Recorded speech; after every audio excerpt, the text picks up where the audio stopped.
Capítulo 47. Então José foi dar a notícia ao rei. O meu pai e os meus irmãos vieram da terra de Canaã e estão na região de Gozém, com suas ovelhas e cabras, o seu gado e tudo o que tem. Depois levou 5 dos seus irmãos e os apresentou ao rei.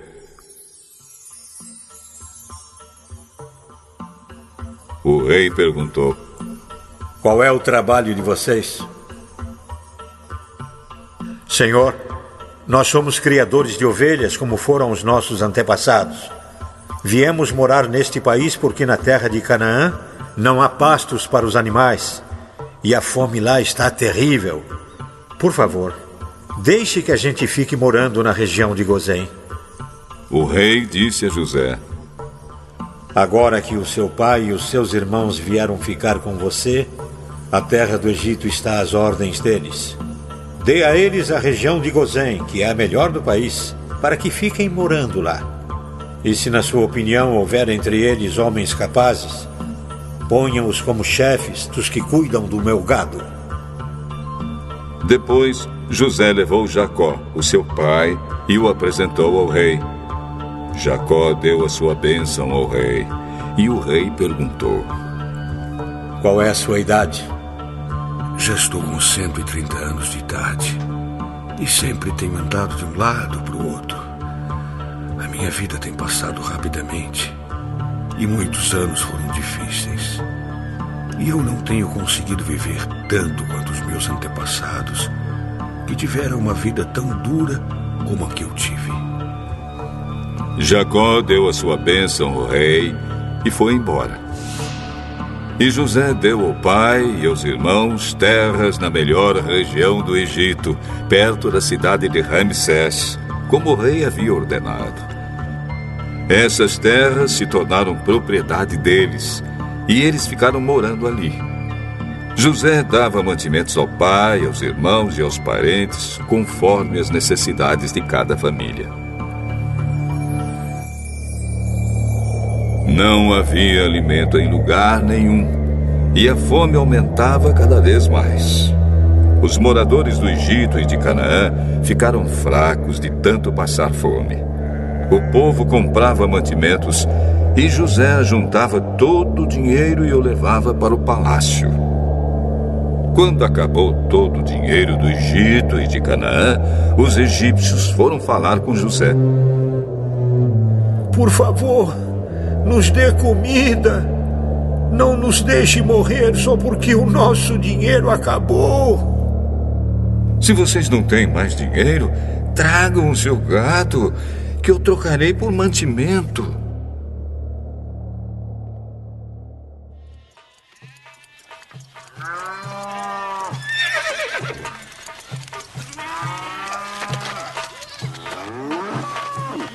Os egípcios levaram a José cavalos, ovelhas, cabras, bois e jumentos, e em troca ele lhes deu mantimento durante todo aquele ano.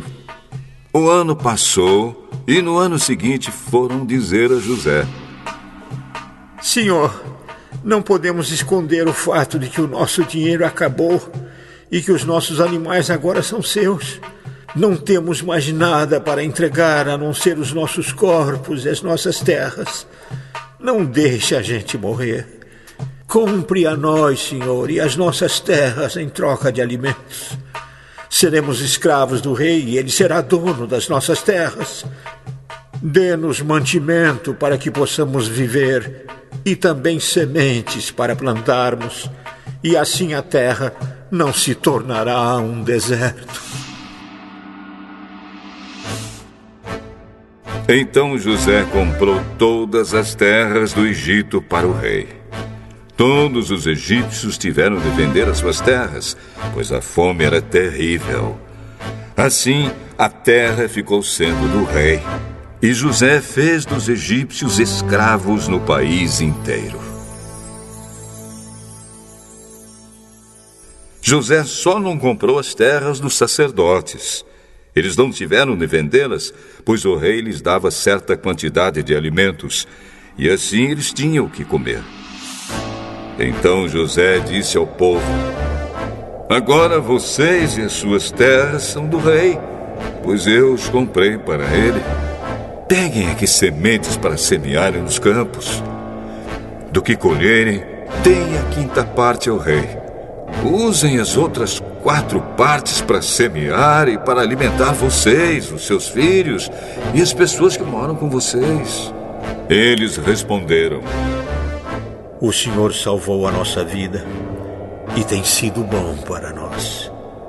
Seremos escravos do rei. Assim, José fez uma lei que existe até hoje. A lei é a seguinte: em todo o Egito, a 5ª parte das colheitas pertence ao rei.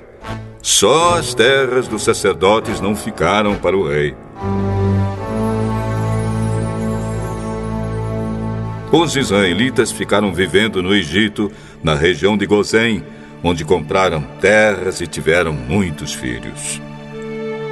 Jacó viveu 17 anos no Egito, chegando à idade de 147 anos. Quando sentiu que ia morrer, Jacó mandou chamar o seu filho José e disse: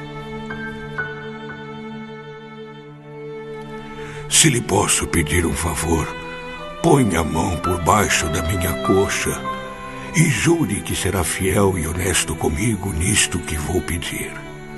Não me sepulte no Egito. Quando eu morrer, tire o meu corpo do Egito e me coloque na sepultura dos meus antepassados, a fim de que eu descanse com eles.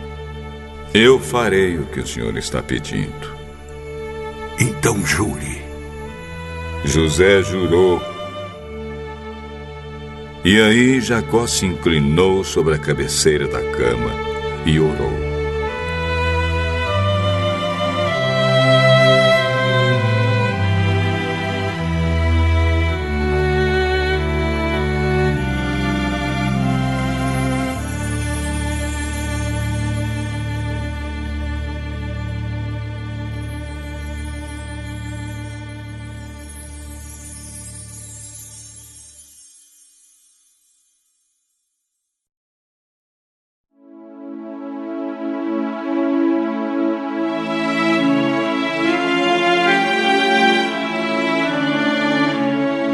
Capítulo 48.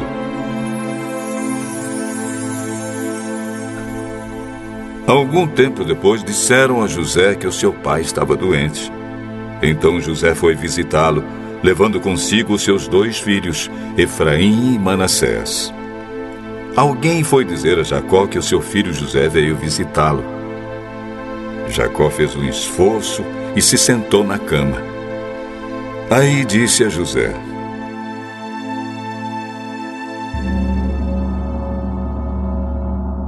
O Deus Todo-Poderoso me apareceu na cidade de Luz, lá na terra de Canaã, e me abençoou. Ele me disse: Eu farei com que você tenha muitos filhos, e os seus descendentes formarão muitas nações. Eu darei esta terra aos seus descendentes para ser propriedade deles para sempre. Agora, os seus filhos Efraim e Manassés, que nasceram aqui no Egito, antes de eu vir para cá, esses 2 me pertencem. Efraim e Manassés são meus, tanto como Rúben e Simeão. Se você tiver outros filhos, eles serão seus. E por serem irmãos de Efraim e de Manassés, terão parte na herança deles. Estou fazendo isso por causa de Raquel, a sua mãe. Nós estávamos voltando da Mesopotâmia, quando, para minha infelicidade, ela morreu no país de Canaã, pouco antes de chegarmos a Efrata. Eu a sepultei ali, na beira do caminho.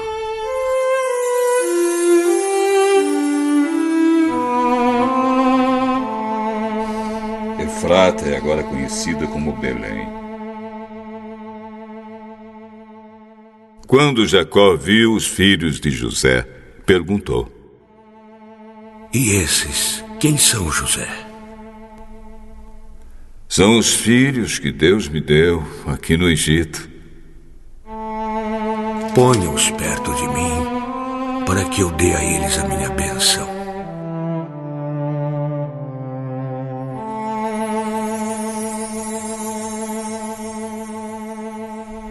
Por causa da velhice, a vista de Jacó estava fraca e ele não podia ver bem. José levou os rapazes para perto dele e ele os abraçou e beijou. Jacó disse a José: Eu pensei que nunca mais ia ver você, e agora Deus me deixou ver até os seus filhos. Então José tirou os dois do colo do seu pai, ajoelhou-se e encostou o rosto no chão. Em seguida pegou Efraim com a mão direita e Manassés com a mão esquerda e fez com que ficassem perto de Jacó. Dessa maneira Efraim ficou do lado esquerdo de Jacó e Manassés do seu lado direito. Jacó estendeu os braços e cruzou-os, pondo a mão direita sobre a cabeça de Efraim, embora fosse o mais moço, e a mão esquerda sobre a cabeça de Manassés, que era o mais velho. Em seguida deu a sua bênção a José, dizendo assim: Ó Deus, a quem os meus pais Abraão e Isaque serviram, abençoa estes rapazes. Abençoa-os, ó Deus, tu que me tens guiado como um pastor durante toda a minha vida até hoje. Que os abençoe o anjo que me tem livrado de todo mal. Que o meu nome seja lembrado por meio deles e também o nome dos meus pais Abraão e Isaque. Que eles tenham muitos filhos e muitos descendentes neste mundo.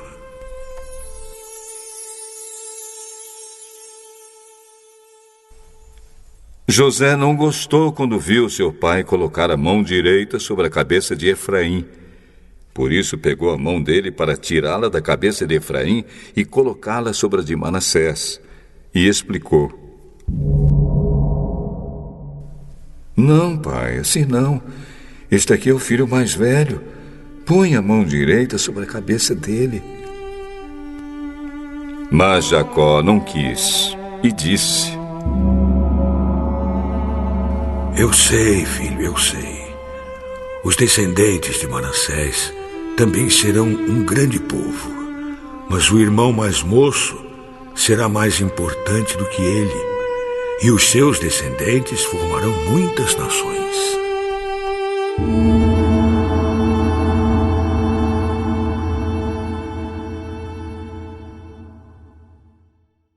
Desse modo, Jacó os abençoou naquele dia, dizendo: Os israelitas usarão os nomes de vocês para dar a bênção. Eles vão dizer assim: que Deus faça com você como fez com Efraim e com Manassés. Dessa maneira, Jacó pôs Efraim antes de Manassés. Aí disse a José: Como você está vendo, eu vou morrer. Mas Deus estará com vocês e os levará de volta para a terra dos seus antepassados. Eu dou Siquém a você e não aos seus irmãos. Siquém é aquela região que tomei dos amorreus, lutando com a minha espada e o meu arco.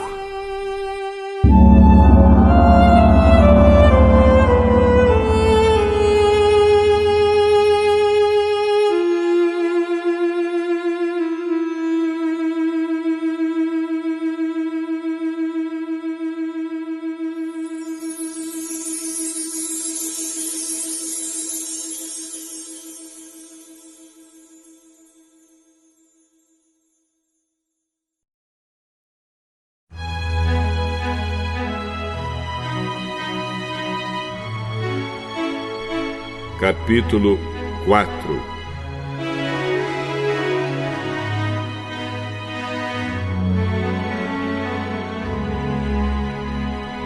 Jesus começou a ensinar outra vez na beira do lago da Galileia. A multidão que se ajuntou em volta dele era tão grande que ele entrou e sentou-se num barco perto da praia, onde o povo estava. Jesus usava parábolas para ensinar muitas coisas. Ele dizia: escutem, certo homem saiu para semear. E quando estava espalhando as sementes, algumas caíram na beira do caminho, e os passarinhos comeram tudo. Outra parte das sementes caiu no lugar onde havia muitas pedras e pouca terra. As sementes brotaram logo porque a terra não era funda. Mas quando o sol apareceu, queimou as plantas e elas secaram porque não tinham raízes. Outras sementes caíram no meio de espinhos que cresceram e sufocaram as plantas. Por isso nada produziram. Mas as sementes que caíram em terra boa brotaram, cresceram e produziram na base de 30, 60 e até 100 grãos por um. E Jesus terminou dizendo: se vocês têm ouvidos para ouvir, então ouçam. Quando a multidão foi embora, as pessoas que ficaram ali começaram, junto com os 12 discípulos, a fazer perguntas a Jesus sobre parábolas. Jesus disse a eles: a vocês, Deus mostra o segredo do seu reino. Mas para os que estão fora do reino, tudo é ensinado por meio de parábolas, para que olhem e não enxerguem nada, e para que escutem e não entendam. Senão, eles voltariam para Deus e Ele os perdoaria. Mas se vocês não entendem essa parábola, como vão entender as outras? O semeador semeia a mensagem de Deus. Algumas pessoas que a ouvem são como sementes que caíram na beira do caminho. Logo que ouvem, Satanás vem e tira a mensagem que foi semeada no coração delas. Outras pessoas são como as sementes que foram semeadas onde havia muitas pedras. Quando ouvem a mensagem, elas a aceitam logo com alegria. Mas depois de pouco tempo, essas pessoas abandonam a mensagem porque ela não criou raízes nelas. E quando, por causa da mensagem, chegam os sofrimentos e as perseguições, elas logo abandonam a sua fé. Ainda outras são parecidas com as sementes que foram semeadas no meio dos espinhos. Elas ouvem a mensagem, mas quando aparecem as preocupações deste mundo, a ilusão das riquezas e outras ambições, estas coisas sufocam a mensagem e ela não produz frutos. E existem aquelas pessoas que são como as sementes que foram semeadas em terra boa. Elas ouvem e aceitam a mensagem e produzem uma grande colheita. Umas 30, outras 60 e ainda outras 100 vezes mais do que foi semeado. Jesus continuou: por acaso alguém acende uma lamparina para colocá-la debaixo de um cesto ou de uma cama? Claro que não. Para iluminar bem, ela deve ser colocada no lugar próprio. Pois tudo que está escondido será descoberto, e tudo que está em segredo será conhecido. Se vocês têm ouvidos para ouvir, então ouçam. Cuidado com o que vocês ouvem. Deus usará para julgar vocês a mesma regra que vocês usarem para julgar os outros, e com mais dureza ainda. Quem tem receberá mais, mas quem não tem, até o pouco que tem será tirado dele.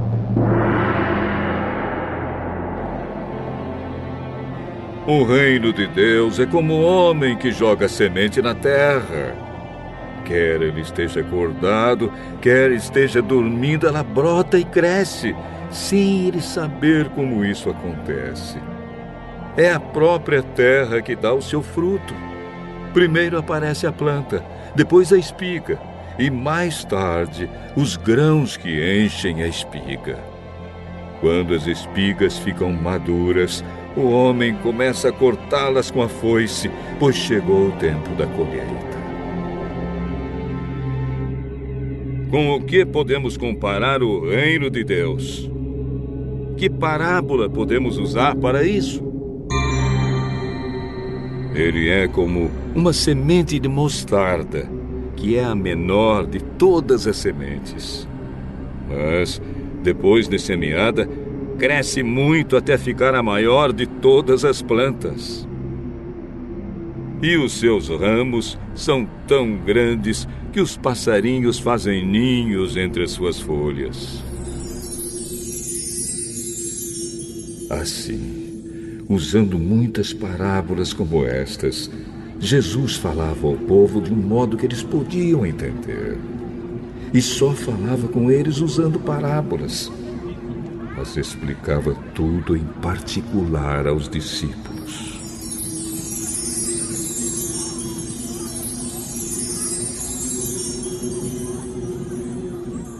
Naquele dia de tardinha, Jesus disse aos discípulos: Vamos para o outro lado do lago. Então eles deixaram o povo ali, subiram no barco em que Jesus estava e foram com ele. E outros barcos o acompanharam. De repente, começou a soprar um vento muito forte e as ondas arrebentavam com tanta força em cima do barco que ele já estava ficando cheio de água. Jesus estava dormindo na parte de trás do barco, com a cabeça numa almofada.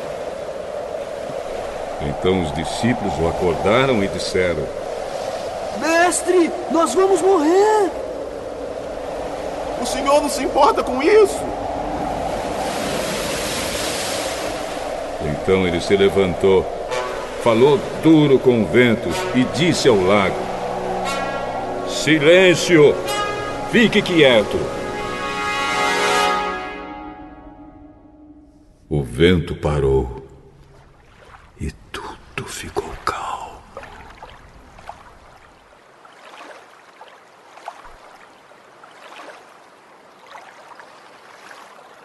Aí ele perguntou: Por que é que vocês são assim tão medrosos? Vocês ainda não têm fé? E os discípulos, cheios de medo, diziam uns aos outros: Que homem é este? Que manda até no vento e nas ondas.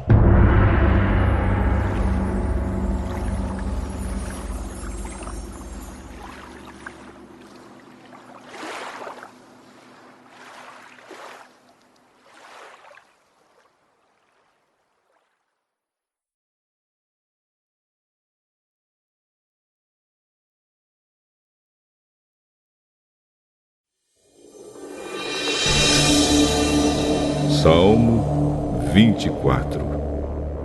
Salmo de Davi.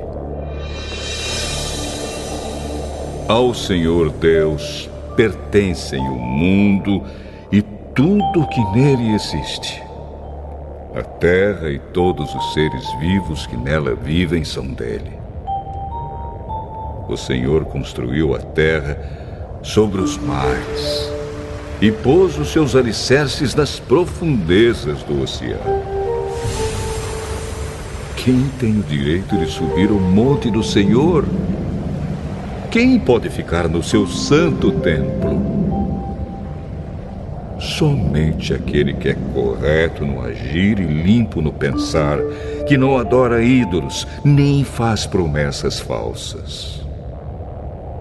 O Senhor Deus o abençoará, o salvará e o declarará inocente no julgamento. São assim as pessoas que adoram o Senhor, que prestam culto ao Deus de Jacó. Abram bem os portões. Abram os portões antigos e entrará o Rei da Glória. Quem é esse Rei da Glória? É Deus, o Senhor forte e poderoso, o Senhor poderoso na batalha. Abram bem os portões. Abram os portões antigos e entrará o Rei da Glória. Quem é esse Rei da Glória? É Deus, o Senhor Todo-Poderoso. Ele é o Rei da Glória.